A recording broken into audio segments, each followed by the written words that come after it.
उस्मान असलम मुगल। ठीक हो गया। ओके, थैंक यू बेटा।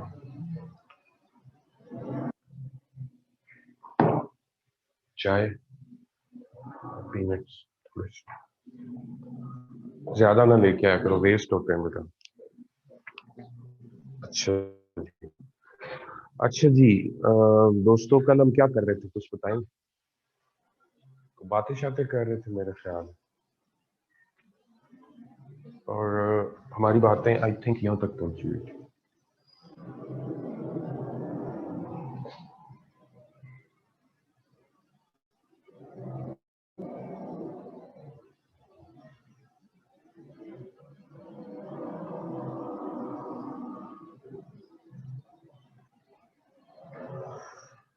जी ठीक हो गया।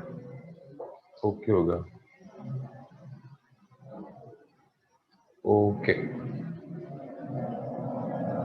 जी, डन हो गया, ठीक है।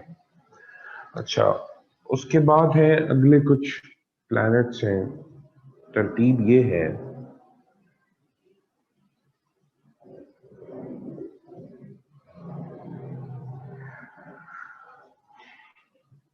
इनकी प्रॉपर्टीज के बारे में सवाल पूछ लिया जाता है। ओवरऑल सोलर सिस्टम पे सवाल आ सकता है।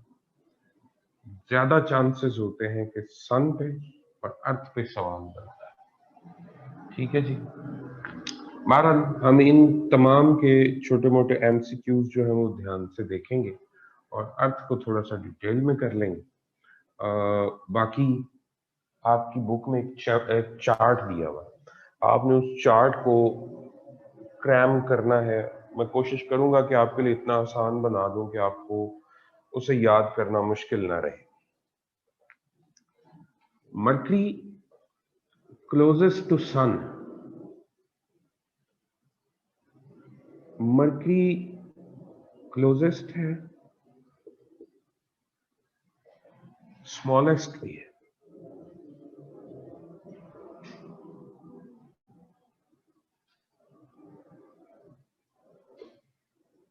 हॉटेस्ट, जी जी जी, मुस्तफा इमरान, यस।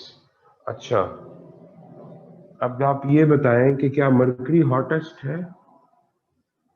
कुछ ना कुछ तो पढ़ा होगा आपने।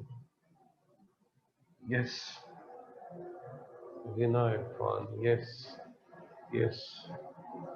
Venus, Ashraf Shah. Since closest to sun, Mustafa Imran. As it is closer to sun, नहीं जी, इसीलिए मैंने पूछा है। It's not hottest. Venus hottest है, मरकरी सेकंड हॉटेस्ट। कुछ रीजंस वो भी आपसे डिस्कस करते हैं। वीनस मॉर्निंग इवनिंग स्टार कर लेते हैं, नुमान अभी वीनस पे जा तो नहीं। अच्छा जी, सेकंड हॉटेस्ट है। इसका टेम्परेचर जो डे टाइम का है 450 डिग्री सेंटीग्रेड तक चला गया। ठीक है जी। अच्छा, मरकरी, इसके गिर्द कोई मून नहीं है, नो मून।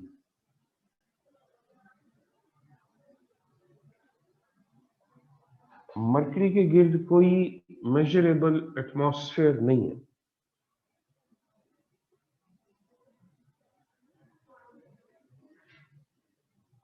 No atmosphere. इसका ऑर्बिट अराउंड द सन सबसे छोटा है और ये सबसे जल्दी अपना ऑर्बिट कंप्लीट करता है, यानी स्मॉलेस्ट ईयर इसका है,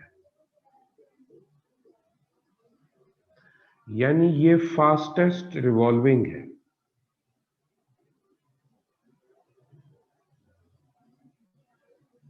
एक होती है रोटेशन, अपने एक्सिस के गिर्द घूमना, और एक होती है रेवोल्यूशन, किसी सेंटर के गिर्द चक्कर काटना। ये सूरज के गिर्द फास्टेस्ट रिवॉल्विंग है। स्मॉलेस्ट ईयर है 88 अर्थ डेज के बराबर।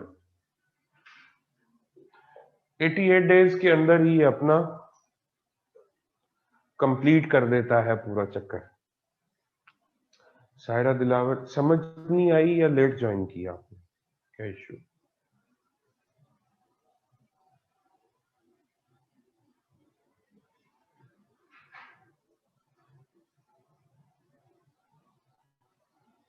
सायरा प्लीज कमेंट कीजिए।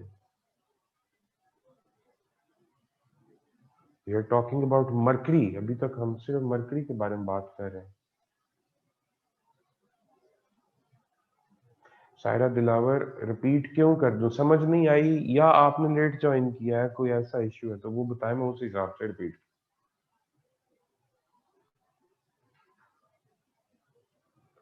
Be quick. चलें, जब तक आपका रिप्लाई आएगा उस वक्त फिर हम करेंगे। अच्छा जी, ये फास्टेस्ट रिवॉल्विंग है। मैं फिर से सुन लें जरा गौर से।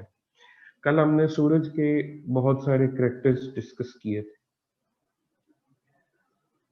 इसी तरह से अब 8 प्लैनेट्स हैं सोलर सिस्टम के अंदर, इनकी कुछ मोटे मोटी बातें हमने डिस्कस करनी है।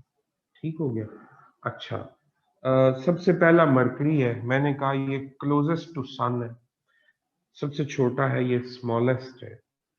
सबसे ज्यादा वार्म या हॉट नहीं है, उसकी एक रीजन है, वो अभी मैं आपको बताता हूँ। ये सेकंड हॉटेस्ट है, सबसे ज्यादा हॉट मैंने बताया वीनस है। अच्छा खैर, मरकरी का कोई मून नहीं है, मरकरी का एटमॉस्फेयर नहीं है, मरकरी का साल सबसे छोटा है। यानी मरकरी 88 दिन के अंदर अपना चक्कर पूरा कर लेता है सूरज के गिर्द। ये फास्टेस्ट रिवॉल्विंग है, सबसे तेजी से ये रिवॉल्व करता है। ये बातें अभी तक हमने डिस्कस की है। बाकी ये सॉलिड है, रॉकी है।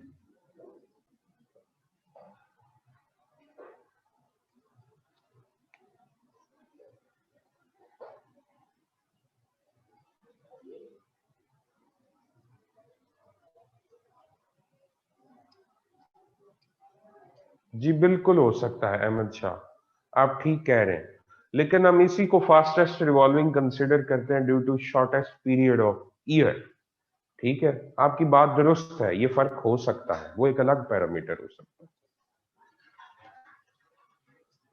ठीक हो गया, थैंक यू बच्चे। अच्छा, इससे पहले कि हम ये आपने देख लिया, अच्छा ये लिखने की जरूरत नहीं है, ये बुक में सारा कुछ एज इट इज लिखा हुआ है, इनको बस सुन ले, समझ ले, थोड़ा सा छोटे छोटे पॉइंट्स हैं।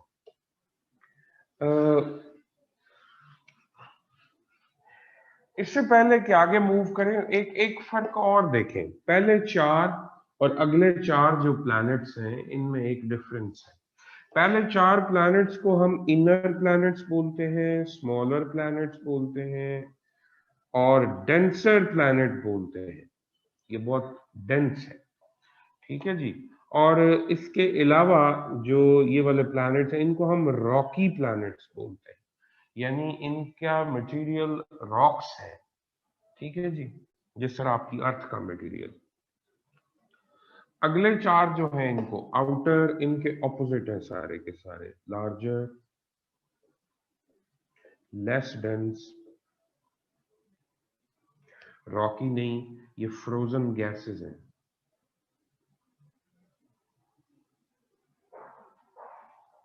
एक तो ये फर्क है। जो बाहर वाले 4 हैं, ये सबसे बड़े हैं साइज में, इनमें से भी सबसे बड़ा जुपिटर है। ठीक है, अच्छा, अर्थ पहले 4 में सबसे बड़ी है। साइज वाइज अर्थ का 5वां नंबर है,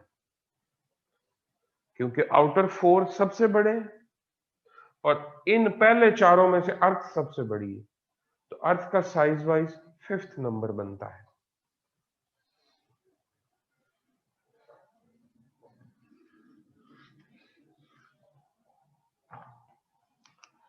वीनस के बारे में 2 बातें सुनो। वीनस हॉटेस्ट है। वीनस का टेम्परेचर डे टाइम का 480 डिग्री सेंटीग्रेड तक चला जाता है। ये मैक्सिमम रिकॉर्ड किया गया। इतना टेम्परेचर मरकरी का नहीं जाता। वीनस की एक और प्रॉपर्टी है, वो इसलिए हॉटेस्ट है, hottest due to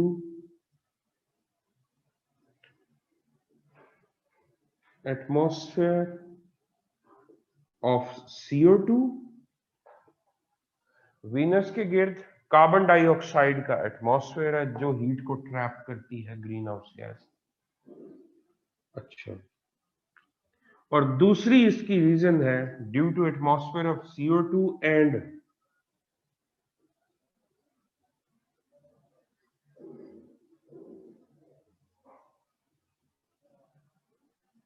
and slow rotation।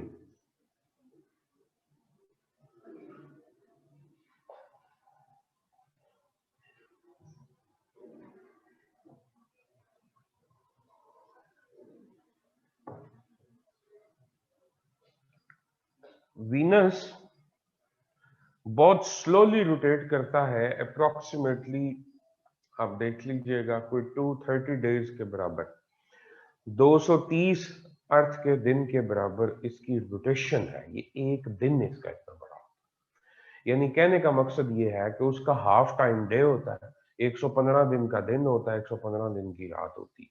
तो इतनी देर अगर हीट ही एब्जॉर्ब करेगा तो इसका टेम्परेचर बहुत बढ़ जाएगा, नंबर 1। नंबर 2, इसके ऊपर CO2 का एटमॉस्फेयर है, और CO2 के एटमॉस्फेयर की वजह से हीट ट्रैप होती है। ये दो रीजंस हैं। सो इससे एक और बात हमारे सामने आती है, डिड्यूस हम करते हैं कि सिर्फ डिस्टेंस मेजर नहीं करता टेम्परेचर कितना होगा, और भी बहुत सारे पैरामीटर्स हैं जो डिसाइड करते हैं कि टेम्परेचर ज्यादा होगा या कम होगा। ठीक हो गया। अच्छा, due to slow rotation and presence of CO2 Venus hottest है। इसके अलावा वीनस ब्राइटेस्ट है, नियरेस्ट टू अर्थ है, जमीन के करीब तरीन है, ज्यादा चमकने की वजह से, क्लियर नजर आने की वजह से अर्थ से इसको मॉर्निंग इवनिंग स्टार भी कहते हैं।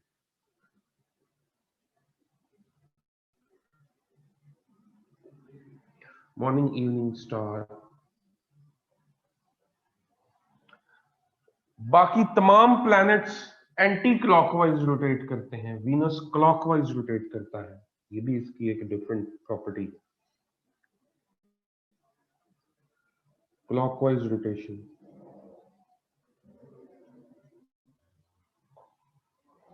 वीनस का मून, नो मून,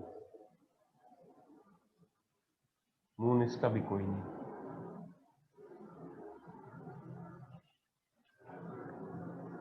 इससे आगे कि मैं अर्थ पे जाऊं, चलो अर्थ ही कर लेते। So I heard the star near the moon is Venus. I heard the star near the moon is Venus, the visible one. Usman, the star near the moon is Venus. यानी कौन से मून के करीब? इसका अपना moon तो है नहीं।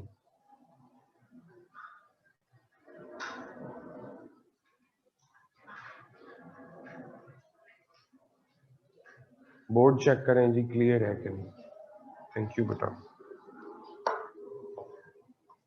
देखो बेटा,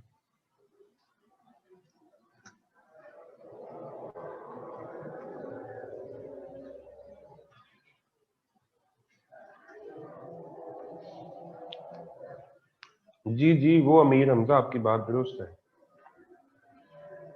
अनम्यूट करें जरा उस्मान असलम को। जी मैं समझ रहा हूँ दुआ अमन, वो बात आपकी दुरुस्त है, यानी हमारे मून के करीब वीनस है। जी उस्मान। अस्सलाम वालेकुम सर। जी वालेकुम सलाम बच्चे, कैसे हैं आप? ठीक हैं सर मैं ठीक हूँ, आप कैसे हैं?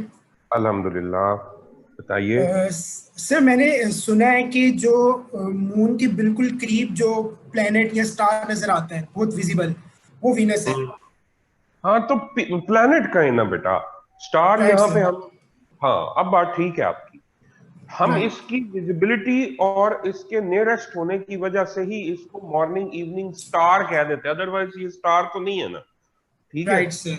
राइट हाँ, सर। बस वो आपके और मेरे बात करने में थोड़ा सा डिफरेंस है, बात सही है जो आप कह रहे हैं। ओके हो राइट, गया। Thank you so much sir, thank जी यू। वेलकम भैया, वेलकम वेलकम। अच्छा अल्लाह जी, हाफिज़। अल्लाह हाफिज। उसके बाद है अर्थ। इसके आपने जो फीचर्स है ना वो लिखने हैं, बाकी ये जो मैंने आपको बताया ये बुक में दिया हुआ चार्ट के अंदर सारी चीजें ये लिखी हुई। छोटा सा चार्ट है, इतना घबराने की जरूरत नहीं है। तो अर्थ के बारे में कुछ चीजें वहां पर नहीं दी हुई, अगर सवाल आने के 90% चांसेस जो है वो अर्थ के ऊपर होते हैं और सन के ऊपर होते हैं। तो अर्थ को जरा डिटेल से देख लें। फर्स्ट ऑफ ऑल, अर्थ जो है इसकी इसका नंबर है थर्ड सीरीज के अंदर। खैर इसको छोड़े, शेप ऑफ अर्थ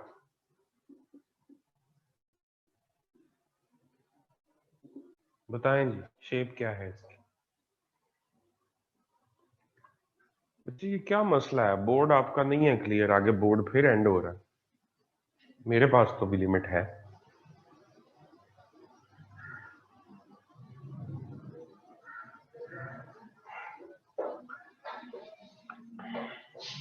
हाँ जी, शेप बताएं। Sphere, egg shape, spherical, circle, नहीं जी सारे गलत हैं। अमीर हमजा नहीं बचे। फ्लैट नहीं जी, एलिप्टिकल नहीं, ओवल नहीं, इरेगुलर शेप नहीं जनाब, बिल्कुल भी नहीं। उस्मान बचे, बिल्कुल भी नहीं इरेगुलर। ओवल, राउंड, राउंड तो हर वो चीज होती है जो एजलेस होती है, अगर करीब से देखें तो अर्थ राउंड भी नहीं है। एलिप्सॉइड नहीं जी, राउंड। स्पाइरल, खुदा को खौफ करें हमारी अफजल, अर्थ स्पाइरल है। हसन अहमद, फ्लैट नहीं है, इसके कुछ एरियाज फ्लैट है, ओवरऑल शेप इसकी फ्लैट नहीं है। Oblate sphere, Sadaf, excellent. ठीक है जी, जवाब आ गया, मिल गया। अर्थ की शेप का एक खास नाम है, उसको बोलते हैं जियोइड, जियोआईडी, या इसको बोलते हैं ओब्लेट स्फीयर। देखो अगर ये सफियर हो, मेजॉरिटी लोग इसको सफेरिकल कह रहे हैं, अगर ये सफियर हो तो इसका रेडियस इसके सेंटर से हर तरफ बराबर होना चाहिए, जबकि ऐसा नहीं है। इट्स नॉट अ स्फीयर, इसका रेडियस वेरी करता है। अगर मैं आपको दिखाऊं, इट्स लाइक दिस, तो इसका रेडियस ये छोटा है, ये बड़ा है, ये छोटा है। इसका पोलर रेडियस इसके इक्वेटोरियल रेडियस से छोटा है। सो कहने का मकसद क्या है कि हम जो रेडियस लेते हैं वो एवरेज रेडियस हम ले रहे होते हैं। ये आटे का पेड़ा आपने देखा है, उस तरह की इसकी शक्ल होती है, थोड़ा सा पिचका हुआ ऑब्लेट स्फीयर जिसको आप बोलते हैं, और इक्वेटोरियल रीजन से यानी ईस्ट और वेस्ट से थोड़ा बल्ज आउट है। तो shape of earth is oblate sphere, या इसको खास नाम दिया जाता है जियोइड।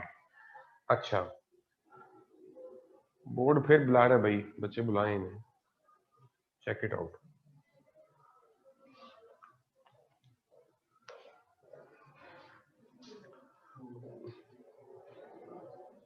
अच्छा, बोर्ड फिर देखें और इसको वापस उसी पोजीशन पे लेके जाए, मैं अपने आप को बड़ा बड़ा बड़ा नजर आ रहा हूं।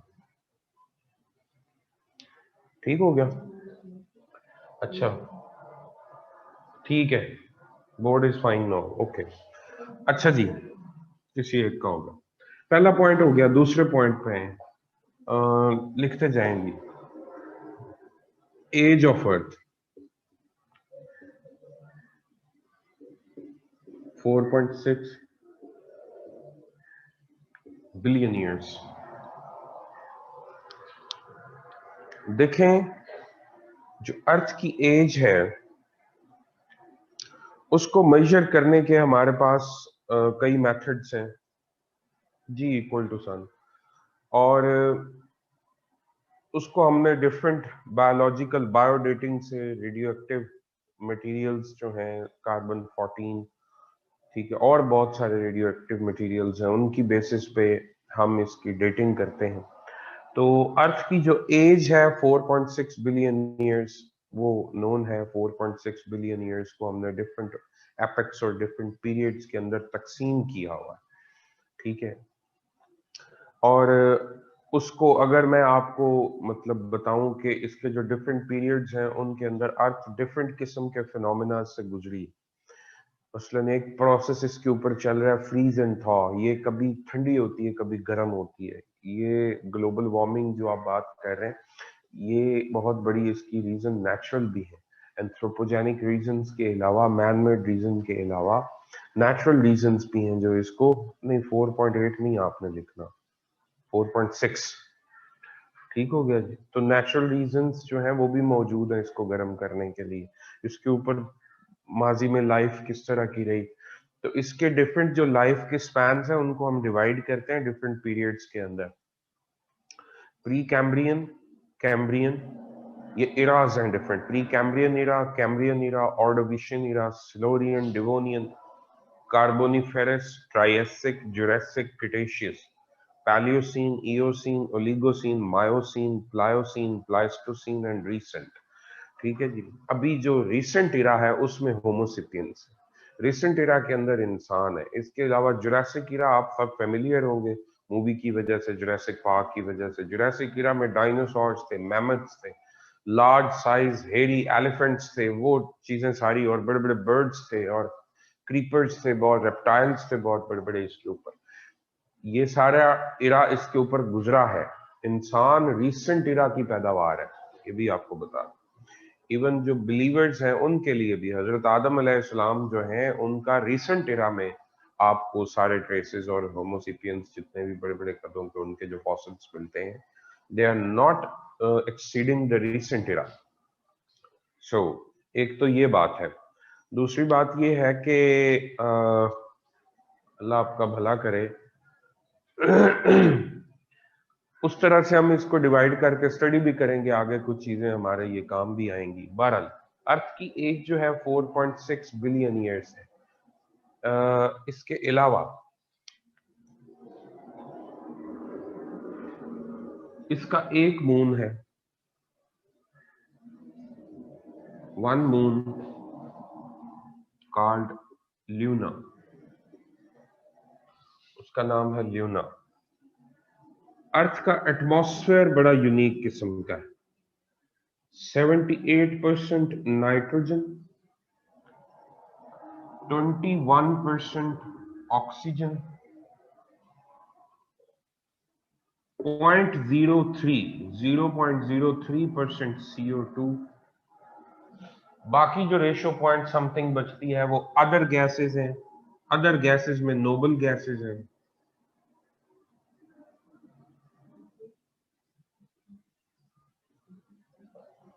इसके अलावा डस्ट है,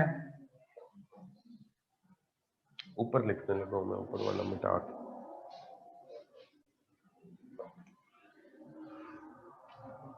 डस्ट प्लस वाटर वेपर्स, ये सारी चीजें मिलके आपका एटमॉस्फेयर बनाती हैं। ठीक हो गया। बाकियों की निस्बत इसका एटमॉस्फेयर बहुत डिफरेंट और यूनिक है। ओनली प्लैनेट विच सपोर्ट लाइफ।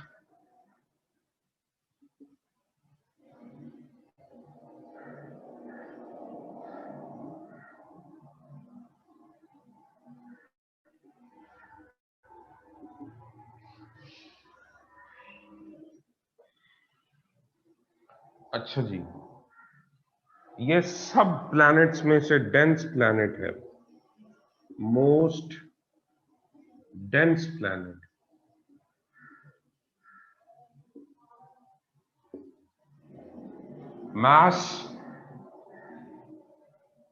मास इसका है 6 × 10⁻24 kg।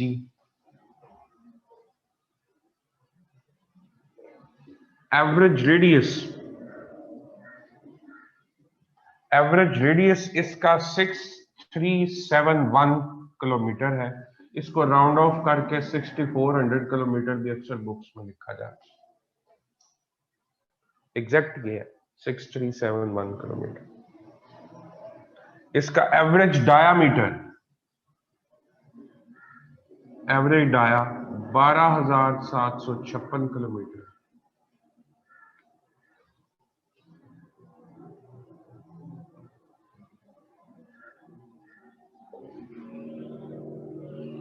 अर्थ सरफेस जो है 71% वाटर है, 29% लैंड है, यानी आउट ऑफ वाटर है। 12756 तायरा खान 12756।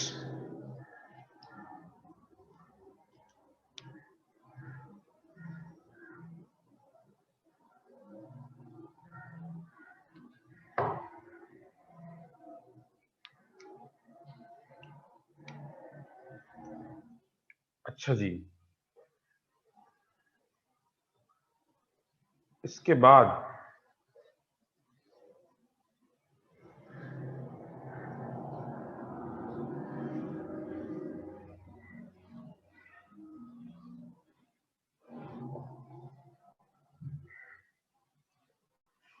अर्थ जो है इसकी इनर लेयर्स देखें, core, mantle, crust.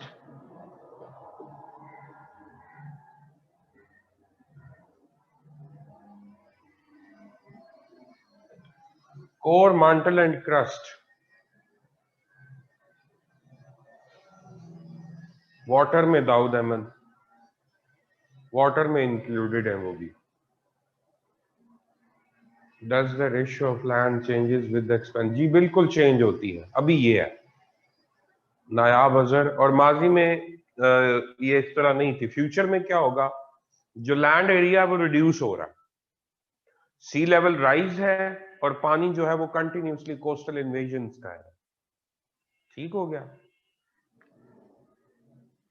Is it okay? Reply जल्दी किया करें बच्चे। ओके जी। अच्छा, इसकी 3 लेयर्स हैं, क्रस्ट, mantle एंड कोर। जब हम इनको डिटेल में पढ़ेंगे तो इनको फर्दर 2-2 हिस्सों में तकसीम करेंगे। क्रस्ट को हम तकसीम करते हैं continental crust, oceanic crust. mantle को डिवाइड करते हैं अपर mantle, लोअर mantle। कोर को तकसीम करते हैं outer liquid core, inner solid core. अभी आपने ये काम नहीं करना। अभी आप ये देखें कि क्रस्ट आपकी 5 से 70 किलोमीटर तक वेरी करती है, कहीं 5 किलोमीटर थिकनेस है और नीचे mantle शुरू हो जाता है, ठीक है जी, और कहीं 70 किलोमीटर तक थिक है। mantle जो है आपका 2900 किलोमीटर थिकनेस है, और कोर जो है आपकी ये सबसे थिक है, दिस इज 3500 किलोमीटर।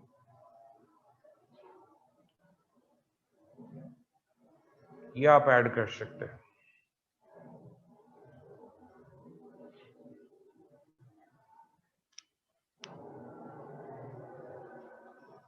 अच्छा,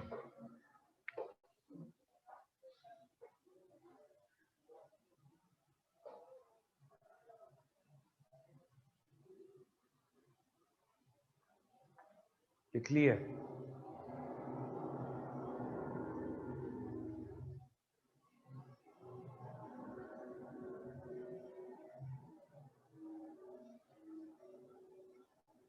ओके जी।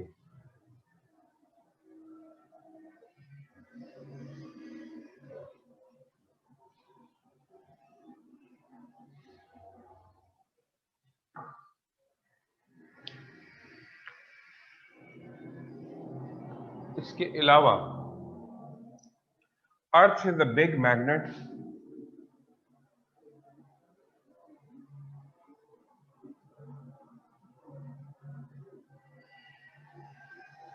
मैग्नेटिज्म शो करती है।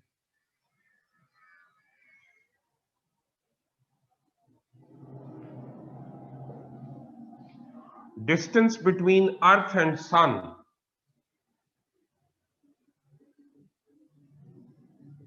distance between Earth and Sun is 150 million kilometer.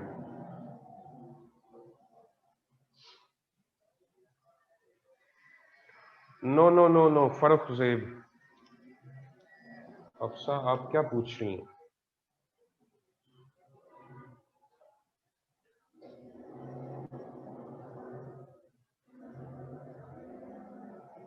Thickness of core 3500 kilometre. Sir crust is also called ozone. फर्क नहीं बचे, बिल्कुल भी नहीं। ओजोन आपके एटमॉस्फेयर के अंदर दूसरी जो लेयर है ट्रोपो के बाद स्ट्रेटोस्फेयर, उसके अंदर मौजूद होती है। ठीक है, उसका इससे कोई लेना देना। 12,756 क्या हो गया भाई?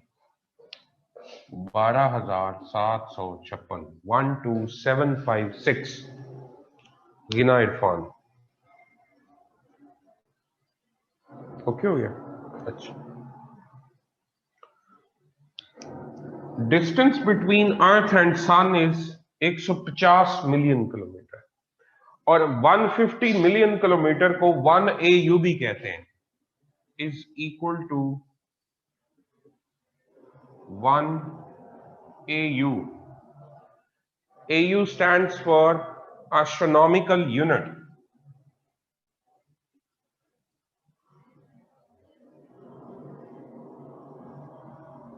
जिस तरह ये डायामीटर है, इकरा जैनब, आप लोग या तो मुझे बता दें मैं फास्ट चल रहा हूं या आप लोगों के पास कोई प्रॉब्लम चल रही। 12,756 किलोमीटर डाया है। इकरा जैनब जावेद, ओके हो गया। अच्छा, मैं अपने हिसाब से तो तेज नहीं चल रहा, मुनासिब स्पीड से चल रहा हूं। I think your pace is accurate, no need to change. जी मेरे ख्याल से भी यही ठीक। अच्छा, थोड़े एक्टिव रहें बच्चे, वापस आए। मैं एक बात समझाना चाह रहा हूं। जिस तरह लाइट ईयर यानी एक यूनिट है डिस्टेंस का, आप कहते हैं इतने लाइट ईयर फलां चीज दूर है, इतने लाइट ईयर दूर है, अच्छा डिस्टेंस मेजर कर। इसी तरह हेवनली बॉडीज के दरमियान, प्लैनेट्स, मून्स और स्टार्स के दरमियान डिस्टेंस मेजर करने एक और यूनिट इस्तेमाल होता है, उसको बोलते हैं एस्ट्रोनॉमिकल यूनिट। और ये है किसके बराबर? The distance between earth and sun. जी ठीक है जी। सो अर्थ और सन के दरमियान जो डिस्टेंस है दैट इज 150 मिलियन किलोमीटर और इसको 1 AU भी बोलते हैं। अच्छा, ये आगे जाके काम आएगा आपके, इसको ध्यान में रखिएगा। सूरज की रोशनी जमीन तक पहुंचने में 8.2 मिनट्स लेती है।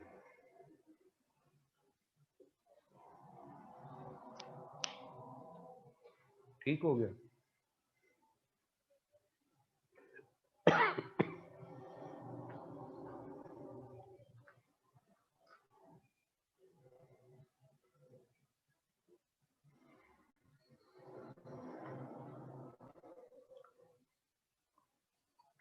लिख लिया, मिटा दूं?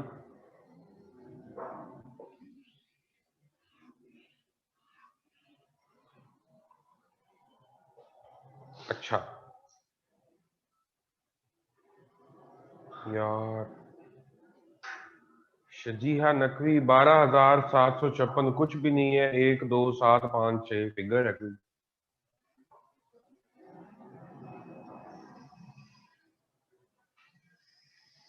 ये क्या होना है? फिगर ही है, कोई पता नहीं क्या है।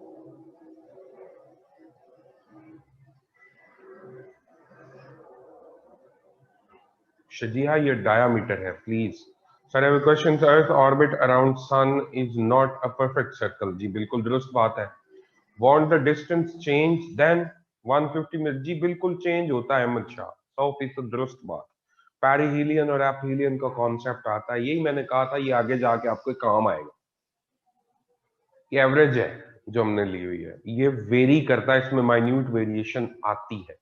अर्थ का ऑर्बिट अराउंड द सन वो इलिप्टिकल है, वो परफेक्ट एक सर्कल नहीं है, इसलिए हर तरफ एक जैसा नहीं होता। फेयर, बिल्कुल ठीक अंडरस्टैंडिंग है आपकी, और ये वेरी करता है, ये एवरेज है। ओके हो गया, welcome, thank you for understanding. अच्छा जी, इसके बाद अर्थ के बारे में हम और बहुत कुछ लिख सकते हैं, लेकिन उसका अभी फायदा नहीं है। अर्थ के जो सेलिएंट फीचर्स हैं उनके ऊपर ये चीजें आपके लिए इनफ है। से ही लिंक्ड इसका मून है, उसकी भी दो बातें सुन लें। जो चांद है उसका साइज छोटा है, 1/6 ऑफ अर्थ है, इसकी ग्रेविटी 1/4 ऑफ अर्थ है। यानी चांद के ऊपर जब हमने ये सोचा, स्टीफन हॉकिंग ये कहता है कि जमीन के ऊपर आने वाले दिनों में, आने वाले चंद सालों में, नेक्स्ट 50 ईयर्स में से वो तो कह के गया, जिनमें से भी 5 साल गुजर चुके हैं, वो कहता है कि अगले 50 साल के बाद ये अर्थ इंसानों के रहने के काबिल नहीं रहेगी। एक बात तो इंसान इससे पहले से ही मतलब इस तलाश में है कि कोई और प्लैनेट इस तरह का मिल जाए जहां पे वो जाके रहे। चांद के बारे में हम बड़े होपफुल थे कि वहां पे जाएंगे तो हम रह लेंगे। चांद पे जाके हमने देखा हमें कई प्रॉब्लम्स आए। पहला प्रॉब्लम यह उसका साइज छोटा था, और दूसरा उसकी ग्रेविटी कम थी। जब मास किसी चीज का कम होता है तो ग्रेविटी कम हो जाती। अच्छा, अब ग्रेविटी कम थी इसलिए उसके ऊपर चलना फिरना, फ्रिक्शन कम थी, मूव करना मुश्किल था, एक मसला। दूसरा मसला, हमें चांद से क्या लिंक है, ये बातें लिखी हुई हैं, आप पढ़ सकते हैं, हवा में बातें नहीं हो रही। अच्छा, चांद के ऊपर दूसरा मसला हमारे लिए क्या पैदा हुआ कि वहां एटमॉस्फेयर नहीं, ऐसा नहीं है कि गैसेस नहीं है लेकिन ना होने के बराबर। ठीक है जी, सो हम अपेरेंटली हम यही बोलते हैं कि देयर इज नो एटमॉस्फेयर। अच्छा, अब एटमॉस्फेयर नहीं है तो सांस कैसे लोगे? पौधों को जो गैसेस चाहिए, कार्बन डाइऑक्साइड चाहिए, वो कहां से आएगी? इंसानों के लिए ऑक्सीजन कहां से आएगी? तो लाइफ कैसे चलेगी? प्रॉब्लम है। अच्छा, दूसरा, उसकी सरफेस के ऊपर हमें प्रॉब्लम एक और महसूस हुआ कि उसकी सारी सरफेस बड़ी रिजिड हार्ड रॉक्स है, यानी डेवलप्ड सॉइल नहीं है। सॉइल नहीं होगी तो प्लांटेशन किस तरह से होगी? ये हमारे लिए एक बहुत बड़ा मसला बन गया। उसकी सरफेस सारी की सारी जो है वो अनइवन है, उसके ऊपर गड़े पड़े हुए हैं, डिप्रेशन है, जिनको क्रेटर्स हम बोलते हैं। हमें दो मसले सामने आए कि या तो दो उसकी रीजंस है, या तो ये क्रेटर्स हैं किसी इनिशियल वोल्केनिज्म की वजह से। जब वोल्केनिज्म होता है तो वोल्केनो के माउथ के ऊपर जो गड़ा पड़ता है बच्चे, उसको भी क्रेटर ही बोलते हैं। तो हमने ये सोचा कि या तो इसके ऊपर इनिशियली बहुत सीवियर वोल्केनिज्म होता रहा है, या दूसरी कॉज ये हो सकती है कि इसके ऊपर सिचुएशन है, इसके ऊपर को मीटियोराइट्स आके हिट करते हैं। तो कोई बारिश हुई है मीटियोराइट्स की, और बड़े बड़े मीटियोराइट्स की, और जिसकी वजह से इसकी सरफेस के ऊपर गड़े पड़ गए।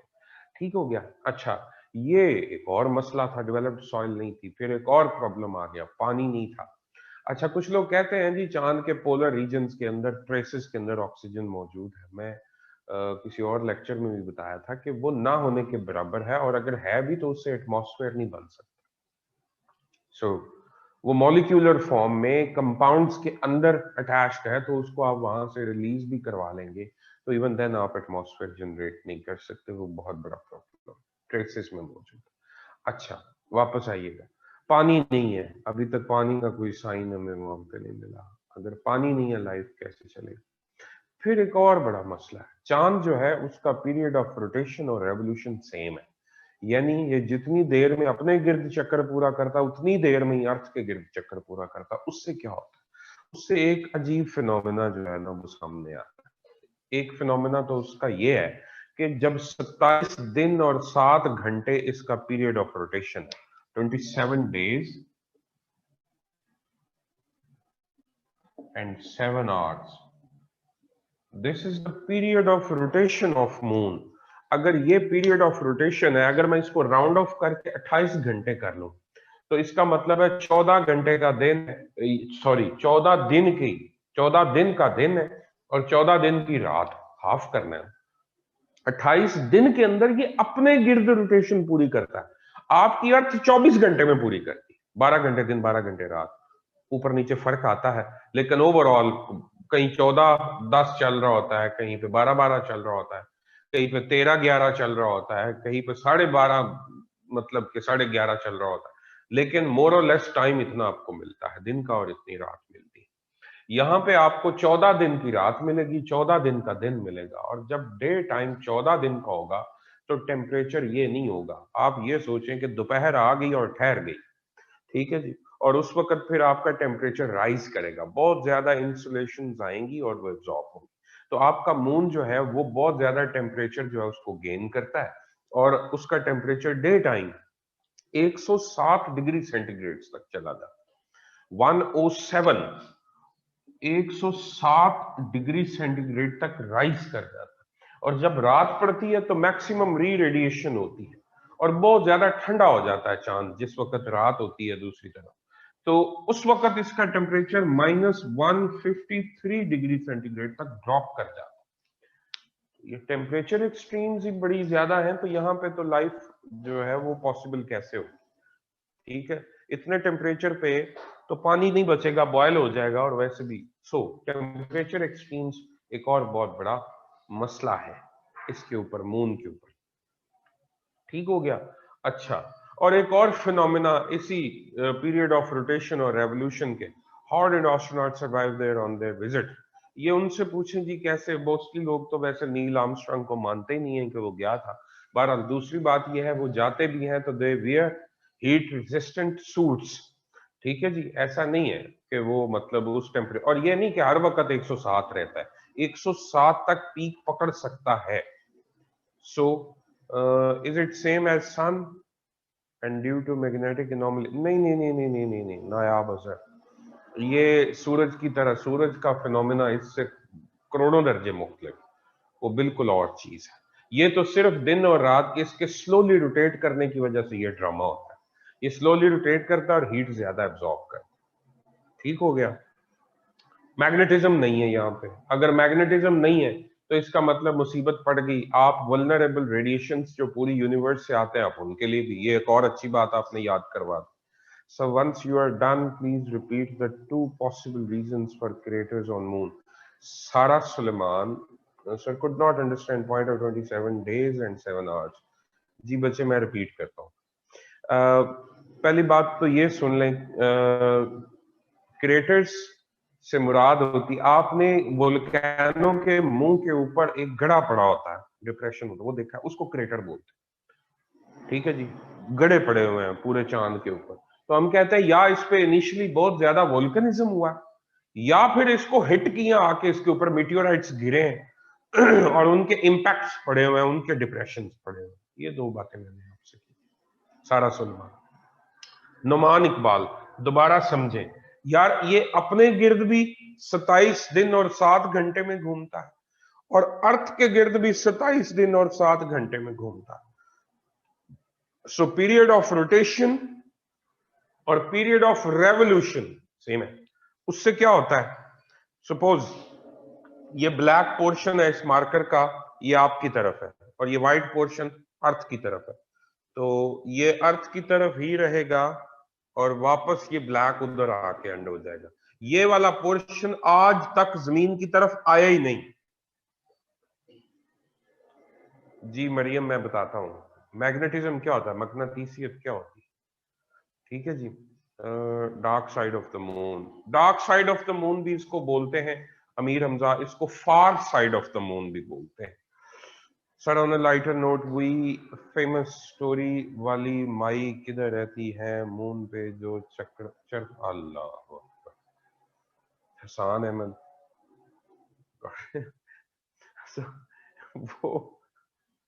वो माई किसी क्रेटर के अंदर बैठी होगी, वहां पे वेली है, उसको काम ही कोई नहीं, वैसे जितना उसने वो चरखा चला दिया और जितना को उसने मतलब धागा बना दिया होगा वहां पे, तो कोई मिल शिल लगा लें, मियां मनशे को कहें कि वहां पे जाके कोई निशात शुरू कर, क्या ख्याल है।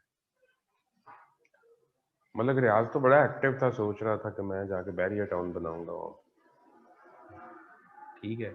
अच्छा, 27 डेज और 7 आवर्स का कॉन्सेप्ट क्लियर है, यानी इसकी वजह से एक तो हीट बहुत ज्यादा हो जाती है और दूसरा चांद का एक हिस्सा मुस्तकिल हमारी तरफ नहीं आता, जो चांद आज तक आपने देखा है अर्थ के ऊपर रहते हुए that is nearly 55 to 60% of moon. इससे ज्यादा आपने देखा ही नहीं, दूसरी साइड आपने देखी ही नहीं आज तक। Yes it's clear. ओके उस्ताद जी, मेहरबानी। अच्छा जब हमें नाकामी हुई ना चांद पे कि हम यहाँ पे कुछ नहीं कर सकते, तो फिर हम ना बहुत ज्यादा क्यूरियस थे अबाउट मार्स, कि अब हम मार्स पे जाके ना तो कोई ऐसे साइंस ढूंढे कि हम यहाँ पे लाइफ स्टार्ट कर सके। मार्स के बारे में कुछ बातें सुनो, इंटरेस्टिंग है। मार्स पे हमें कुछ क्लूज मिले कि मार्स जो है हमारे लिए एक नेक्स्ट अर्थ हो सकती। पहली बात तो ये है कि मार्स का पीरियड ऑफ रोटेशन 30 घंटे है। ठीक है जी, रेवोल्यूशन से फर्क इतना नहीं पड़ता, हमें तो रोटेशन से ज्यादा फर्क पड़ता। इसका पीरियड ऑफ रोटेशन 30 आवर्स, यानी 15 घंटे दिन 15 घंटे रात, हमारे जैसे। इसका एवरेज टेम्परेचर, अर्थ का एवरेज टेम्परेचर आप लोगों ने नहीं लिखा, वो लिख ले। अर्थ का एवरेज टेम्परेचर है, अर्थ का 15 डिग्री सेंटीग्रेड, सरफेस का एवरेज टेम्परेचर 15 डिग्री सेंटीग्रेड, और मार्स का एवरेज टेम्परेचर -30 डिग्री सेंटीग्रेड है। -30, -30 के ऊपर हम यहाँ पे भी जिंदा हैं। -30 के ऊपर पोलर बियर, पेंगुइन्स, इवन इंसान जिंदा है। -30, -40 कनाडा में, साइबेरिया में, ग्रीनलैंड में, नॉर्वे के टॉप पे लोग देखते हैं। ठीक है जी, और वहां पे लाइफ, इवन ग्लेशियर्स के ऊपर आप टनल फॉर्मिंग कर सकते हैं। सो -30 ये एवरेज टेम्परेचर से घटता बढ़ता रहता है। सो टेम्परेचर भी आपकी अर्थ के कुछ ज्यादा फर्क नहीं है, बियरेबल है। उसके बाद आपको यहाँ पे जो साइंस मिले कि जो मार्स है इसका साइज ज्यादा छोटा नहीं है, अप्रोक्सीमेटली हाफ ऑफ अर्थ। इसकी ग्रेविटी का भी ज्यादा फर्क नहीं है, लेकिन है जरूर। यहाँ पे भी मूवमेंट मुश्किल है, लेकिन पॉसिबल है। आगे चले, इसका एक और आपको बेनिफिट दें, इसका एटमॉस्फेयर है CO2 का। ये लिखने की जरूरत नहीं, सुनते जाए, ये सारी बातें लिखी हुई। जो मार्स है इसका एटमॉस्फेयर CO2 का है, इसके 2 मून है। CO2 का एटमॉस्फेयर होने का मतलब क्या है कि CO2 पौधों को चाहिए होती, तो CO2 का एटमॉस्फेयर अगर होगा तो पौधे जो हैं वो ग्रो कर सकते हैं। आप पौधों को क्या चीज चाहिए? मिट्टी चाहिए, पानी चाहिए, लाइट चाहिए और CO2 चाहिए। CO2 मौजूद है, मिट्टी भी मौजूद है, डेवलप्ड सॉइल भी है, जो इस चीज की इंडिकेशन है कि यहां पे पानी था।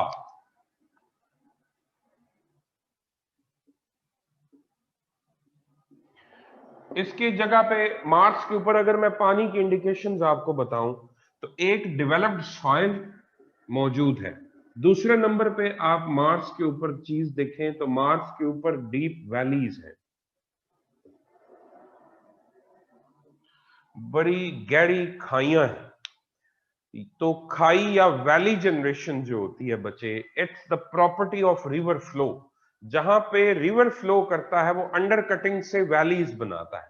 वैली हम किसको बोलते हैं? अ नैरो स्टीप साइडेड जो आपका डिप्रेशन होता है, ठीक है, उसको आप वैली बोलते हैं। पहाड़ों के अंदर जहां से दरिया बहते हैं वो कटिंग करते हैं और उसको नीचे की तरफ वैलीज जनरेट करते हैं। वैली फॉर्मेशन किसी और प्रोसेस के थ्रू नहीं होती। आपकी इतला के लिए, deepest valleys of solar system Mars पे, it means extensive river flow रहा है इसके ऊपर माजी में। एक और मसला, यहां पे आपको हेमाटाइट मिलती है। हेमाटाइट आयरन ओर है बच्चे।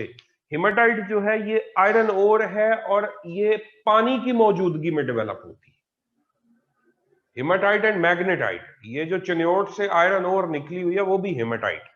हीम मैंने आयरन, हेमाटाइट यहां पे मौजूद है, ये पानी के बगैर नहीं डेवलप हो सकती। Presence of haematite shows presence of water.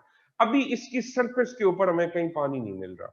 हम ये सोच रहे हैं कि हम ड्रिल करें और ड्रिल करके देखें कि शायद कोई पानी इसके सब सरफेस में मौजूद हो, या हम ढूंढें कि इसकी सरफेस के ऊपर कहीं हमें कोई फ्रोजन फॉर्म में कोई ग्लेशियर्स मिल जाए। अभी तक तो नहीं मिले।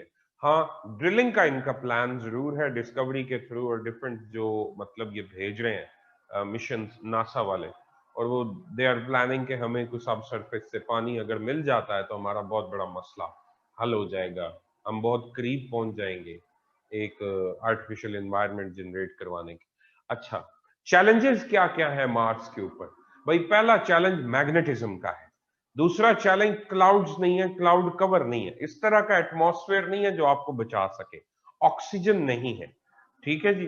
सो पौधे तो हो सकते हैं लेकिन कितना टाइम लगेगा अगर आप ये करें, वो भी पौधों के लिए भी पानी नहीं मिल रहा। सो ये चैलेंजेस हैं जो हम फेस कर रहे हैं रिगार्डिंग मार्स, लेकिन कुछ पॉजिटिव साइंस भी हैं मार्स के ऊपर। इसको रेड प्लैनेट भी बोलते हैं due to carbon dioxide and presence of different red lithology, यानी red material compositions, iron compositions इसके ऊपर बहुत ज्यादा है, जिसकी वजह से sir, but sir this low temperature is bearable for humans and few animals, not other animals and insects which are necessary for life like bees for pollination etc. This can also be a challenge. मैं वही अर्ज कर रहा हूँ कि अभी तक कुछ क्लूज हैं, 100% ये अर्थ थोड़ी है, ठीक है। तो आप यूं समझें कि बीज वगैरह के बगैर आपको रहना है तो आर्टिफिशियली चीजें मेंटेन काफी हद तक करनी पड़ेंगी। वो इकोसिस्टम जो यहाँ पे इकोसिस्टम है शायद इस तरह का ना बन पाए आपसे, ठीक है जी। जी बिल्कुल Talha Shahid, you are right. अच्छा जी, इसके बाद आगे आ जाए, इन चारों के बारे में दो तीन बातें सुन लें। ये चारों, ये रॉकी नहीं है, इनकी रॉक्स नहीं है, ये सॉलिड जरूर है लेकिन फ्रोजन गैसेस है। एक इनका एटमॉस्फेयर हाइड्रोजन और हीलियम का है, इनके गिर्द रिंग्स है गैसेस के, या आप पढ़ेंगे उस चार्ट के अंदर, गैसेस के रिंग्स हैं, और चारों का एटमॉस्फेयर हाइड्रोजन और हीलियम का है। इनमें सबसे बड़ा जुपिटर है, सबसे ज्यादा मून्स जुपिटर के हैं, सबसे फास्टेस्ट रोटेटिंग, सबसे तेजी से रोटेट करने वाला भी जुपिटर है। 10 घंटे के अंदर, 10 आवर्स के अंदर ये रोटेट कर जाता है। इसका 5 घंटे का दिन होता है, 5 घंटे की रात होती है, ठीक हो गया। फास्टेस्ट रोटेटिंग जुपिटर है। अच्छा, 67 मून्स हैं इसके। सैचुरन दूसरा बड़ा प्लैनेट है, 62 मून्स हैं इसके। आगे इनके नंबर ऑफ मून्स मुझे नहीं अभी याद, ये देख लीजिएगा। यूरेनस जो है, सैचुरन जो है, इनके रिंग्स बड़े हैं, ये बहुत खूबसूरत लगते हैं, शाइन करते हैं वो रिंग्स जब लाइट पड़ती है। नेपच्यून कोल्डेस्ट, फारदेस्ट, और इसका साल सबसे बड़ा है, इसका ऑर्बिट सबसे बड़ा है, इसको वो ऑर्बिट कंप्लीट करने के लिए सबसे ज्यादा टाइम चाहिए। तो हम क्या कहते हैं अगर समराइज करूं, fastest revolving mercury, slowest revolving Neptune, fastest rotating Jupiter, slowest rotating Venus, ठीक हो गया। अच्छा, यूरेनस हैज 27 एंड नेपच्यून 14, जी ठीक है, दुआ मन, थैंक यू जी। अच्छा, 27 है जी यूरेनस की और नेपच्यून के 14 मून्स हैं। ओके, अच्छा एक और चीज आपकी मिस होगी पीछे, अर्थ का पीरियड ऑफ रोटेशन और रेवोल्यूशन नहीं लिखा आपने, वो लिख लें फिर हम आगे मूव करते हैं।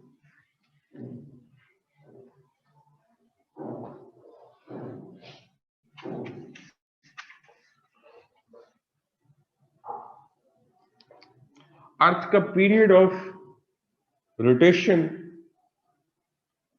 23 आवर्स 56 मिनट्स एंड 4 सेकंड्स, ये रोटेशन का पीरियड है इसका। जी बिल्कुल ठीक है अमीर हमजा। अच्छा, और रेवोल्यूशन का 365 डेज और 6 आवर्स।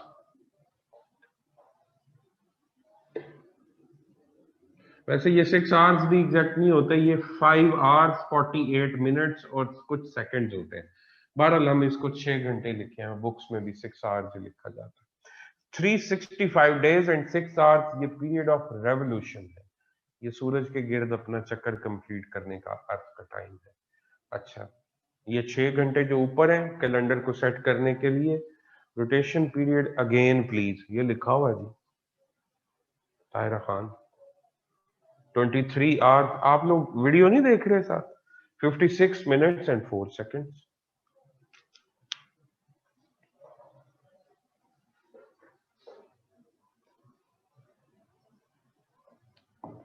ओके हो गया? Board is not clear.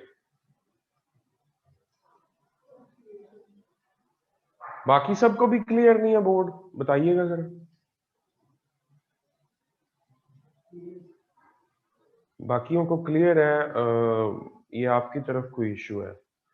Perfect है, क्रिस्टल क्लियर है, ठीक हो गया, ओके हो गया।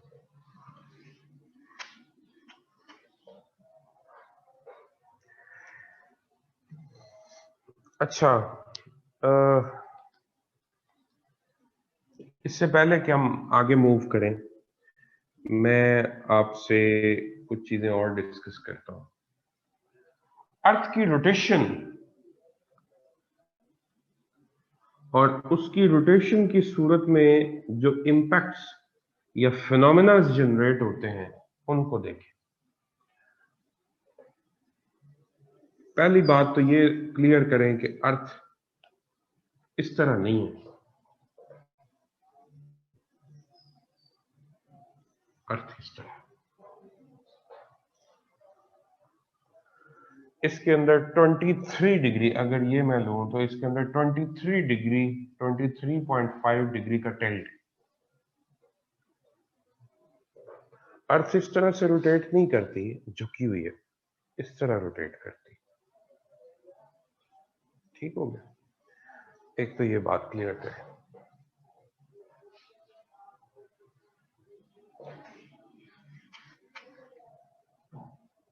ये इसका नॉर्थ है, ये साउथ है, ये ईस्ट है, ये west. West to east anti clockwise rotate करती।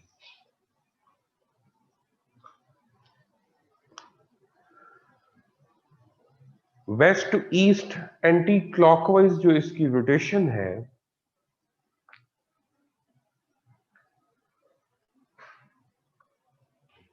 इसके दौरान क्या क्या फिनोमेना जनरेट होते हैं इसकी रोटेशन की वजह से, आप बताएं जरा। जब अर्थ रोटेट करेगी तो इसके ऊपर क्या क्या फिनोमेना बनेंगे? चलें तूतियां छोड़नी शुरू करें। Day and night, seasons, Shahryar Imran गलत, Ahmad Shah day and night ठीक, उस्मान असलम मुगल ग्रेविटी, सॉरी बच्चे, ग्रेविटी इसकी रोटेशन की वजह से नहीं होती। जब चीजें रोटेट करती हैं वो तो सेंट्रीफ्यूगल फोर्स देती हैं, उन्हें तो उठा के चीजों को बाहर फेंकना चाहिए। Gravity is not due to earth's rotation, it's due to earth's mass. Temperature change, हाँ ठीक है, टेम्परेचर चेंज, दिन और रात का टेम्परेचर बदलता है। मोहम्मद अवैस शायद डेज एंड नाइट्स, ठीक है, ये तो हो गया। Temperature varies winter and summer, या विंटर एंड समर इसकी रोटेशन से नहीं बनते। ये रोज रोटेट करती तो क्या रोज विंटर और समर होता है? रोटेशनल एनर्जी प्रोड्यूस होती है। अच्छा ठीक है, क्रियोलिस फोर्स उसको कहते हैं। दाऊद अहमद ठीक है। नायाब अजहर, सीजन, ओ भाई सीजन नहीं बनते, रिपीट कर रहा हूं, कोई और तूती छोड़ें। ग्लेशियर्स मेल्ट है, अर्थ रोटेट करती तो ग्लेशियर मेल्ट हो जाते, फिर तो रोज ही मेल्ट हो जाने चाहिए। सुहेल असलम, टाइड्स, अर्थ की रोटेशन की वजह से टाइड्स बनती हैं। अच्छा हाँ ठीक है, एक फैक्टर है, दुरुस्त है। और लो जी, अशरफ क्या कह रहे हैं? Oxygen and CO2 times currents, बिल्कुल ठीक है। Daniyal Imran, you are right. Global wind patterns, Sadaf, okay, बिल्कुल ठीक है। या तो कोई क्लास आपने पहले पढ़ी हुई है सदफ। वर्ड एग्जैक्ट यूज किया आपने, बिल्कुल दुरुस्त। Aren't tides controlled by the moon's gravitational pull? Shahryar Imran, मैंने कब कहा है कि ये अकेला फैक्टर है? मैंने कहा था एक फैक्टर, बिल्कुल मून की अट्रैक्शन से भी वो कंट्रोल होती। So rotation increases solar radiation, hence the glaciers melt. Oh, नहीं, आप वो गलत साइड पे लेके जा रहे. That is about the rotation of sun. Saba Khan, make the chat public please. वो नहीं करते जी public chat. आप अपने वाली जो अपने हिस्से की तूती है वो छोड़ें पहले. Shahryar Imran, okay sir. अच्छा जी, चलें ठहर दो भाई. मोस्टली लोग जो हैं उन्होंने कहा जी दिन और रात बनता है. अब आप सुनिए, अब आपने कमेंट नहीं कर, लिखना नहीं, मेरी तरफ ध्यान कर. अर्थ की रोटेशन, ये सवाल आ जाता होता है 5 नंबर का. Give impacts of earth rotation या अर्थ रेवोल्यूशन, दोनों में से कोई एक पूछ लेते. Sir I already told temperature. Saba Khan ji, ठीक है, ओके हो गया. पहला जो इम्पैक्ट आता है वो डे एंड नाइट का इम्पैक्ट है. जब अर्थ रोटेट करती है, जो हिस्सा सूरज के सामने वहां दिन होता है, जो दूसरी तरफ वहां रात होती है. दिन और रात का बनना, ये डे एंड नाइट. ओके, ये अर्थ रोटेशन की वजह से डेवलप होते हैं डेज एंड नाइट्स. दुरुस्त, 100% दुरुस्त. अच्छा, उसके बाद दूसरा किसी ने बोला जी यहाँ पे कि जब अर्थ रोटेट करती है तो इसकी रोटेशन से एक ड्रैग की फोर्स डेवलप होती है, जिसको हम बोलते हैं कोरियोलिस फोर्स.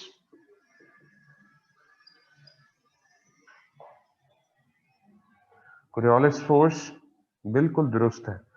जिस तरह आप मोटरवे पे जा रहे हो और आपकी गाड़ी आपके साथ एयर को ड्रैग कर रही होती है, बिल्कुल इसी तरह से अर्थ जब रोटेट करती है तो अपने ऊपर मौजूद विंड को, अपने ऊपर पड़े हुए पानी को, मूवेबल चीजों को अपने साथ ड्रैग करती है.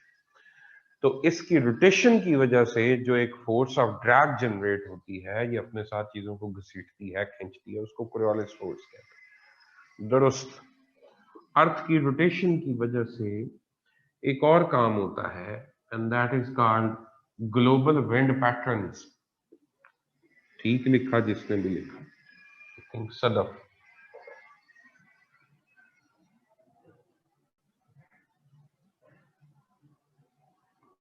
ठीक हो गया जी. ग्लोबल विंड पैटर्न्स बनते हैं. ये क्या चीज है? If this is Earth, this is equator, Tropic of Cancer, Tropic of Capricorn, middle latitudes. ठीक है जी. तो यहाँ पे आपकी जितनी हवा है वो इस तरह मूव करती है.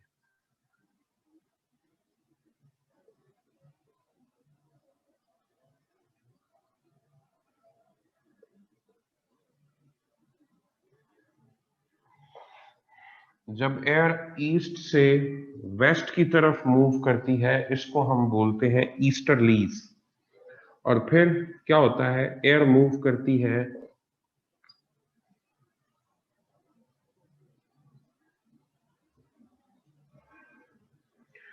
West to east. Different latitudes के अंदर ये पैटर्न डेवलप होता है. इनको हम कहते हैं वेस्टर्लीज. वेस्टर्लीज. और फिर ऊपर पोलर ईस्टर्लीज डेवलप होती है.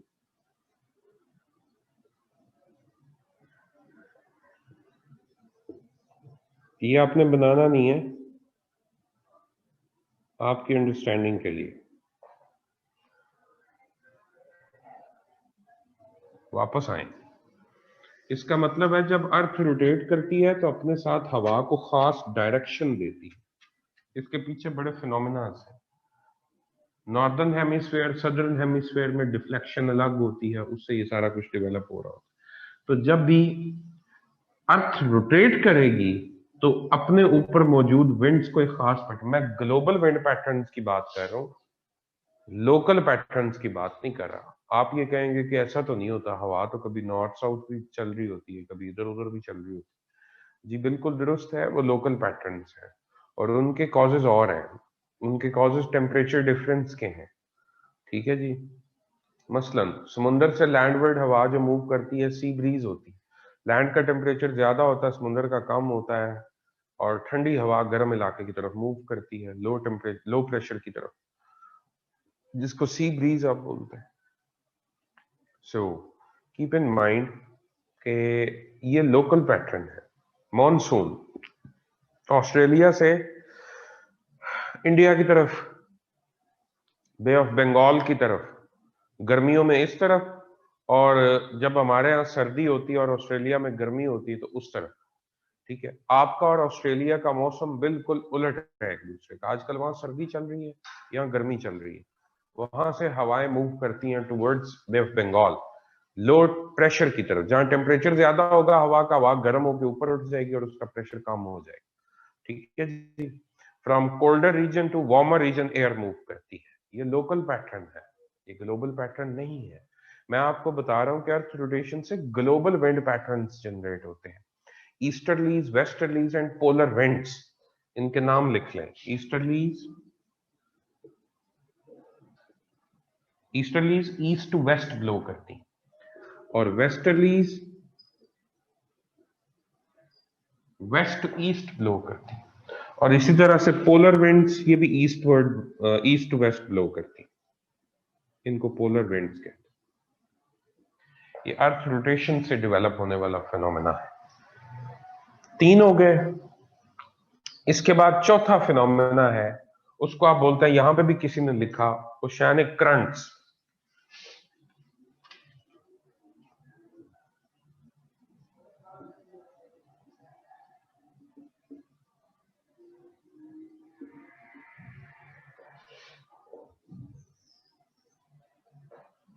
मार्कर तो और दें बेटा,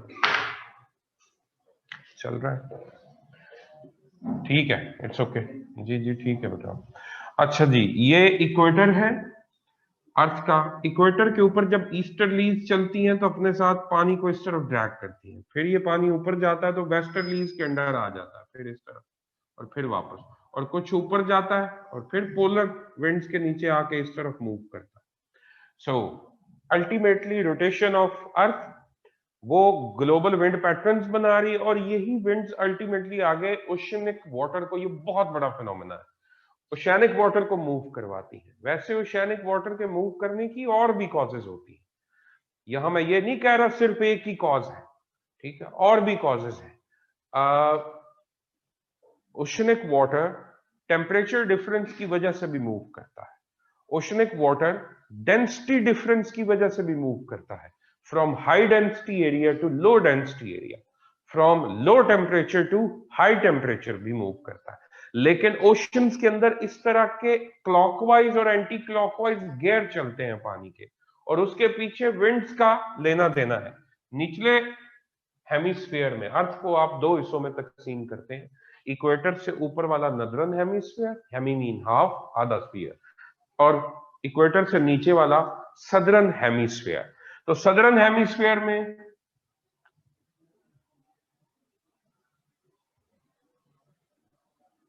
ये सिस्टम चल रहा होता।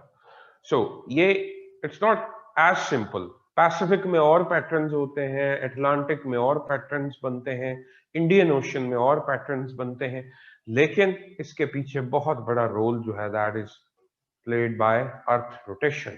सो ओशियानिक करंट्स जो हैं उनका चलना, और ये मैरीन लाइफ की यूं समझें कि उसके चलते रहने की गारंटी है।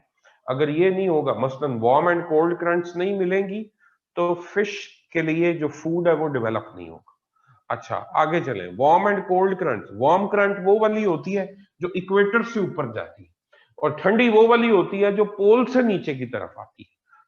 So warm and cold currents आपकी अर्थ के ओवरऑल टेम्परेचर, इकोसिस्टम, डाइवर्सिटी, और डिफरेंट जगहों पे जो डिफरेंट स्पीशीज के बने हुए हैं, यानी कि उनके लिए हैबिटेट्स हैं, उनको ये मेंटेन करता है। अगर ये वार्म करंट्स ना जाए तो बर्तानिया सारा साल जो है ना वो फ्रीज रहे, ठीक है, नॉर्वे सारा साल फ्रीज रहे, सो उन एरियाज के वार्म होने, उनके कोस्टल एरियाज के चलने और वहां पे उनके टेम्परेचर को नॉर्मलाइज करने में बहुत बड़ा किरदार है इसका। वापस आए, ओशियानिक करंट्स इसकी वजह से जनरेट होती हैं। इसके अलावा अर्थ जब रोटेट करती है तो मैग्नेटिज्म जनरेट होता है।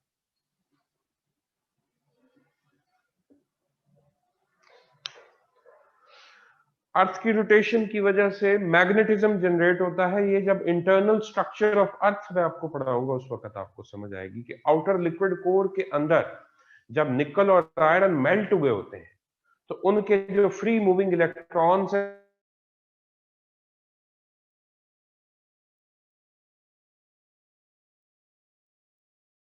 एक टेम्परेरी मैग्नेट में कन्वर्ट करती हैं। बहरहाल ये बात इस तरह से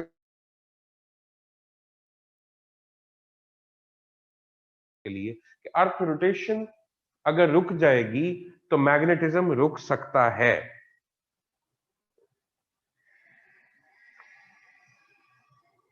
रिपीट कर रहा हूं, अब आ रही आवाज और वीडियो भी आ रही, सुने। अर्थ की रोटेशन की वजह से मैग्नेटिज्म जनरेट होता है, ठीक है जी। अर्थ रोटेशन अगर रुक जाए तो मैग्नेटिज्म रुक सकता है, और मैग्नेटिज्म रुकने का मतलब है कि earth is vulnerable to all kind of different harmful radiations. जो आपकी शील्ड है, मैग्नेटिक शील्ड, वो खत्म हो जाएगी, ठीक है। और यहां पे आपका जिंदा रहना विदाउट प्रोटेक्शन वो पॉसिबल नहीं होगा। Video is getting stuck, is it mine or overall? नहीं, सबके साथ ही था इसलिए मैंने रिपीट कर दी। इसके अलावा जो बल्ज ऑफ अर्थ है,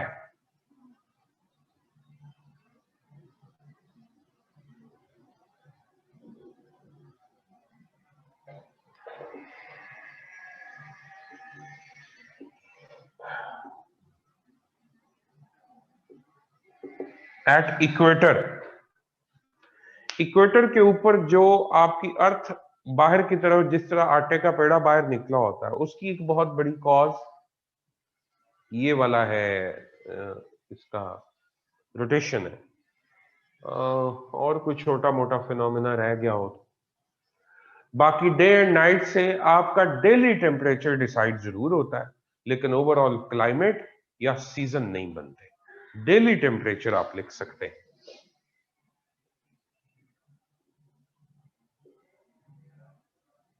डेली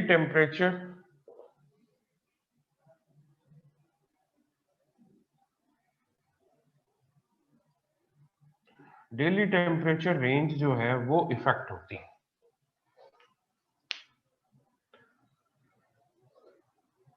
फिर वीडियो स्टॉक है भाई,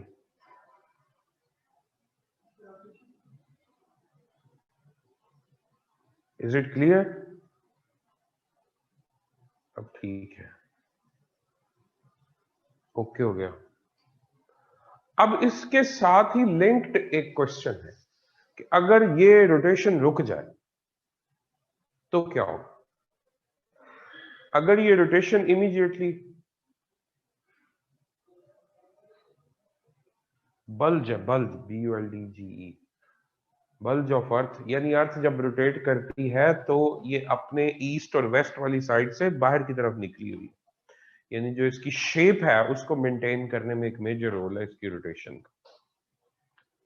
इनर्शिया किल डिस्ट्रॉय एवरीथिंग, जी इनर्शिया विल डिस्ट्रॉय, जी बिल्कुल दुरुस्त बात है, बहुत खूबसूरत आंसर है। यूं समझें कि जब अर्थ रोटेट करते करते यकदम रुकेगी तो ये रुक गई, विंड तो उसी स्पीड से चल रही है, तो विंड जो पहले आपका डिफरेंस था, अगर आप 100 की स्पीड पे थे और विंड 120 की स्पीड पे थी तो आपको 20 का डिफरेंस फील होता था। अब आप 0 पे हैं, वो 120 पे है, तो वो विंड जो है, इतना स्ट्रॉन्ग विंड स्टॉर्म्स आएंगे कि आपके घरों को, चीजों को उड़ा के रख देंगे, उसको बियर करना पॉसिबल नहीं होगा। एक मसला जी, लॉ ऑफ इनर्शिया। दूसरा काम क्या होगा? दूसरा काम ये होगा कि जो पानी है जो अटैच्ड है ग्राउंड के साथ, जैसे ही अर्थ स्टक होगी, रुकेगी, तो इसका जो पानी है that will come out of oceans ठीक है जी, और बहुत बड़ी बड़ी सुनामीज आएंगी और कोस्टल एरियाज और कॉन्टिनेंट्स जो उन पे पानी चढ़ जाए, ये नुकसान होगा, यानी बहुत बड़े बड़े फ्लड्स आएंगे। इसके अलावा मैग्नेटिज्म, ये सारी चीजें रिवर्स होती जाएंगी जो मैंने लिखवाई है। मैग्नेटिज्म खत्म हो सकता है, मैग्नेटिज्म खत्म, लोग मरना, जानवर मरना शुरू कर दें। The area facing the sun will be burn, for example नहीं बचे, बर्न नहीं होगा, सिचुएशन थोड़ी चेंज हो जाएगी। आपकी बात वैसे 50% ठीक है, दिन और रात 12x12 का नहीं रह जाएगा, दिन और रात फिर 3-3 महीने का दिन चलेगा, 3-3 महीने की रात चलेगी। और इक्वेटर के ऊपर तो सिचुएशन ऑलरेडी ऐसी है, लेकिन इक्वेटर बचा इसलिए है कि इक्वेटर के ऊपर डायरेक्ट सन रेज नहीं जाती, डिफ्यूज्ड होके जाती। अगर डायरेक्ट सन रेज जाए और इक्वेटर के ऊपर 6 महीने दिन रहे, तो सोचो वहां पे ये ग्लेशियर्स कहां से आएंगे, मेल्ट हो जाएगी हर चीज। सो लेकिन आपका दिन और रात ऐसा नहीं। देखिए भाई, ये अर्थ है, ये रोटेट कर रही, इसकी रोटेशन की वजह से साथ साथ ये रिवॉल्व भी कर रही, ठीक है।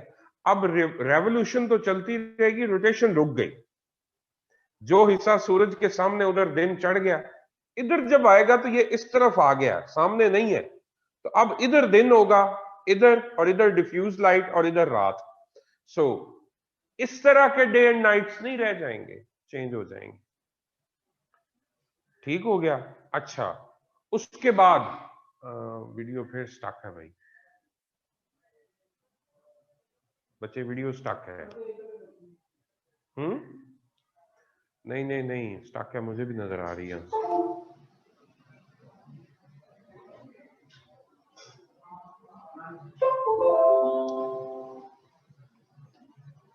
ओके जी। अच्छा, उसके बाद क्या होगा, आपकी ओशियानिक करंट्स इस तरह से मूव नहीं करेंगी, आपके विंड पैटर्न्स ये नहीं रह जाएंगे, ठीक है जी। क्रियोलिस फोर्स नहीं रह जाएगी, डे एंड नाइट चेंज हो जाएंगे, तो डेली टेम्परेचर रेंजेस पीक पे चली जाएंगी। तो जब इतना टेम्परेचर, मतलब 3 महीने दिन होगा, तो सोचो क्या सूरत हाल होगी, हो सकता है ओशंस आपके इवेपोरेट कर जाए, ठीक है, टेम्परेचर अनबेयरेबल हो, और सिचुएशन जो है वो आउट ऑफ कंट्रोल हो जाए, बारबेक्यू बने फिरे और ये वो जो कुछ भी हो। तो ये सिचुएशंस डेवलप हो सकती हैं इन केस अगर रोटेशन रुकती है तो। अच्छा,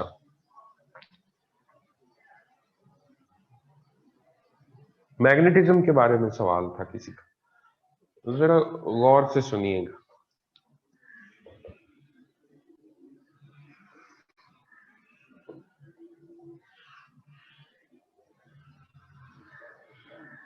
एक मूवी है द कोर, उस मूवी में दिखाया गया है कि ये अर्थ की इंटरनल या इनर सॉलिड कोर है, ये आउटर लिक्विड कोर है। ये लिक्विड कोर जो है ना, इसमें निकल होता है और आयरन होता है। इनर सॉलिड कोर में भी निकल और आयरन होता है, लेकिन ये सॉलिड होता है, ये लिक्विड होता है, फर्क ये।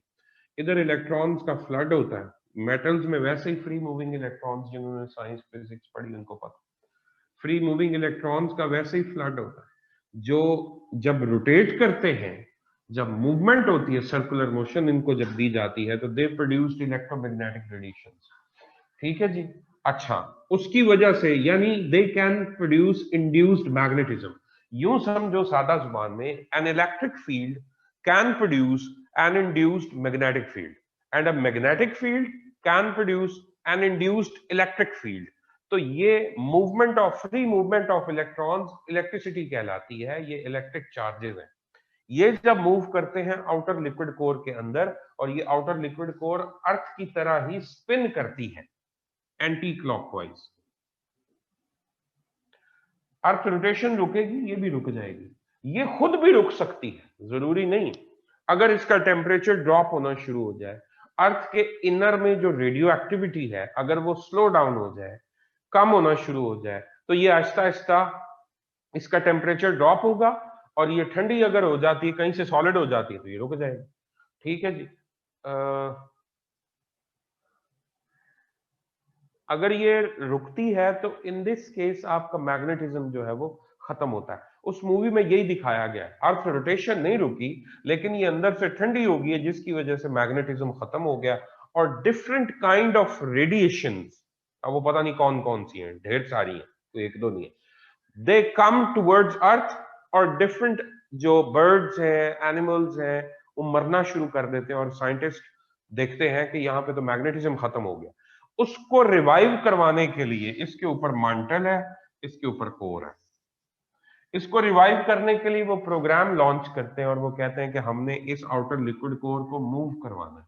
इसको मूव करवाने के लिए ड्रिल किया जाता है, 2900 किलोमीटर mantle को ड्रिल किया जाता है। वैसे इंसान आज तक 10 किलोमीटर से नीचे ड्रिल नहीं कर सकता, ठीक है जी।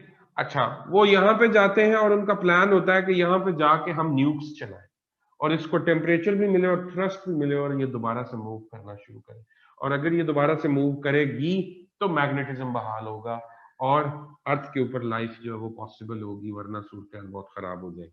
तो वो बंदा है कि नीचे जाता है, यहाँ पे जाके वो न्यूक्स चलाता है, उसको ये होता है कि वो यहाँ पे जाके मतलब वो काम कर लेगा, लेकिन अल्टीमेटली मतलब फिल्म के एंड पे आपका दिल करता है बंदा जूता उतार ले। सिचुएशन ये होती है कि वो यहाँ पे न्यूक्स चलाने के बाद उसी थ्रस्ट से वो जिस रास्ते से कटिंग करके नीचे गया होता है उसी से बाहर आ जाता है। यानी 2900 किलोमीटर सेमी सॉलिड मटेरियल पीछे से वो मटेरियल जो है जो उसने ट्यूब काटी है जिसके थ्रू ड्रिल करके गया वो गिरा नहीं, वो कोलैप्स नहीं हुआ, वो फेल नहीं हुआ, एज इट इज पाइप बाकी बचा हुआ, हद नहीं होगी मतलब यार ये क्या है, ठीक है जी। अच्छा खैर, वो यहाँ पे चलाता है और इसको दोबारा स्पिन मिलती है और मैग्नेटिज्म, और वो बंदा भी जनाब बच के बाहर आ जाता है और फिर अमेरिकन प्रेसिडेंट उसको जनाब वेलकम करता है। आप ये मूवी देखें, आपको मैग्नेटिज्म का कॉन्सेप्ट बहुत हद तक क्लियर हो जाएगा। अगर अर्थ रुकती है रोटेशन तो ये मैग्नेटिज्म भी रुक जाएगा। France is also stop, I heard their working is related to earth's magnetism. बच्चे इस पे मैं तूती नहीं छोड़ना चाहता है, अहमद शाह, डिपेंड्स, देखना पड़ेगा इसकी क्या एप्लीकेशन होगी। मैंने इस रेफरेंस से कभी नहीं सोचा, अमेरिकन मूवीज में ही तगड़े होते हैं बस। हाँ ये बात ठीक है, यू आर राइट। अच्छा जी, इनफ फॉर द डे मेरी तरफ से ओके है, क्योंकि अगला टॉपिक मैंने शुरू किया तो वो बहुत लंबा हो। हाँ तो तूती छोड़ी थी ना उन्होंने इस मूवी। थैंक यू जी, यू वेलकम जी। ओके जी, अल्लाह हाफिज, इजाजत दें, फिर मिलेंगे।